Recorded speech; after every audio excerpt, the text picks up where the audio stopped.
मागच्या खोटी डिग्री दाखवली म्हणून आम्ही कोर्टात गेलो.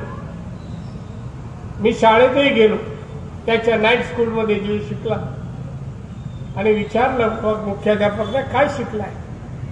ते म्हणाले आमच्या रजिस्टरमध्ये SSC ला 2दा नापास झाल्याचं रेकॉर्ड. प्रश्न विचारले 1000 प्रश्न.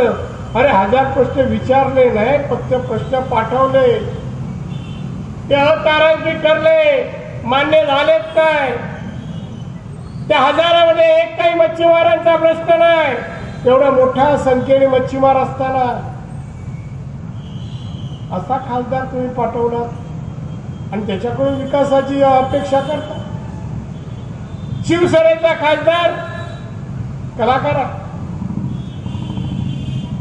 कलाकार सांगेल, लोकसभेत बोलत नाही, बाहेर बोल. काय काय धंदे करतो. आमच्याकडे एक कॉन्ट्रॅक्टर ठेवला नाही,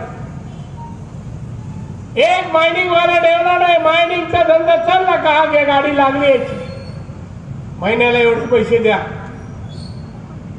महिन्याला पैसे मागणं, कॉन्ट्रॅक्टकडून पैसे घेणं, क्वारीवाल्यांकडून पैसे घेणं, हा एकमेव धंदा त्याचा.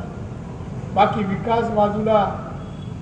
सिंधुदुर्ग रत्नागिरीत कोणत्याही प्रकारचा विकास या व्यक्तीने केला नाही. सांगू, दाखव, यावं, सांगव मी हे केलं. पण स्वतःचा फंड पूर्ण खर्च करू शकला नाही. अजूनही परवा पेपर वृत्तपत्र आलं 4.5 कोटी खर्च करायचे. कशाने ठेवलेस रे बाबा, तुला पॉकेट खर्च म्हणून खर्च करता येणार नाही.